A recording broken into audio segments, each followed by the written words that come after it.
Bueno, pues aquí tenemos nuestro circuito, que es una fuente de alimentación de corriente directa lineal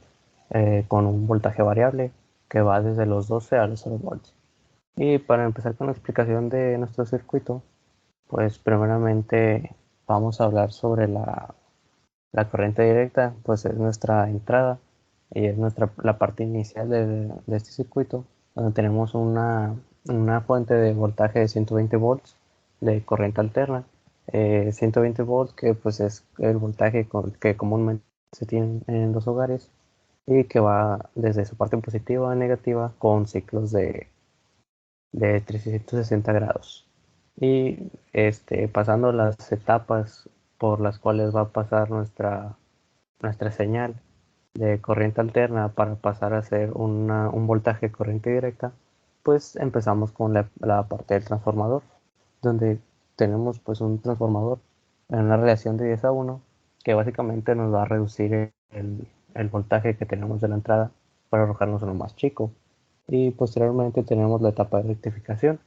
con un puente de diodos que consta de 4 diodos conectados de tal manera que se alimenta por la parte de arriba y la parte de abajo y nos arroja un voltaje positivo por su parte derecha y negativo por su parte izquierda,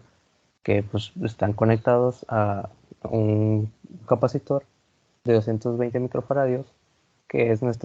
la parte de nuestra siguiente etapa, nuestra etapa de filtrado. En esta etapa, pues básicamente se obtiene lo que es el voltaje rizo para eliminar lo que son las caídas de voltaje. Y posteriormente tenemos nuestra etapa de estabilización, donde contamos con un regulador de voltaje que básicamente se encarga de que nuestro voltaje sea constante, que se mantenga estable, pues. Y pues aquí tenemos la conexión básica del LM1085, donde pues me encargué de buscar en su datasheet y aquí se mostraba esta conexión, donde tenemos un capacitor a la entrada y en su salida se conecta una resistencia que va también hacia su común, y en el común, y como queremos que varíe desde los 12 a los 0 volts, que ya veremos que no es así, simplemente va de 12 a 1, puesto que pues, es lo mínimo que nos permite este regulador de voltaje, puesto que no podemos bajar a 0 volts porque tiene que operar el circuito. Pues conectamos un potenciómetro de 5 kilo ohms que nos permite pues bajar de 12 a 1 volt, o de igual manera de 1 volt a 12 volts pues subir el voltaje. Y ya todo pues, se conecta al común del capacitor, el, el común del regulador, y la salida igualmente va al común, que también se conecta un capacitor a nuestra salida. Y pues aquí podemos corroborar que que en verdad tengamos una salida de voltaje que varíe de 2 a 1 volt, y de igual manera pues con el multímetro, que en este caso es un voltímetro para medir el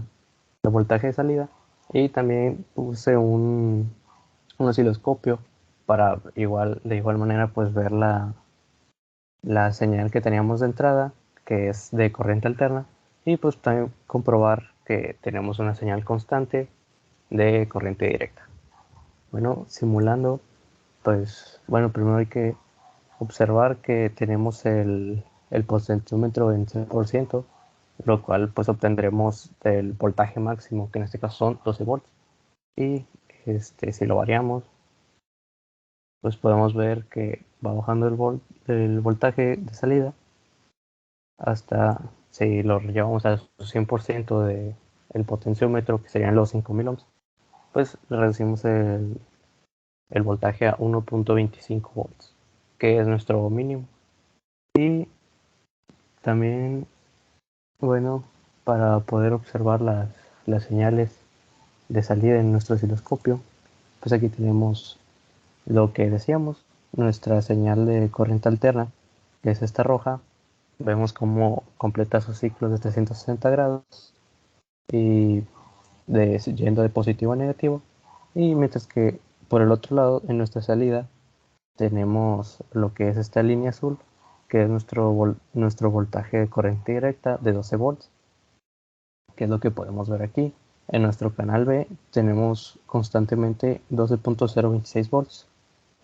sin importar cuánto tiempo transcurra, siempre tendremos el mismo voltaje, mientras que en el canal A, que es donde tenemos nuestro voltaje de corriente alterna, vemos cómo varía tanto su, su voltaje como el signo, o sea, el sentido de este mismo, es que sea positivo o sea negativo.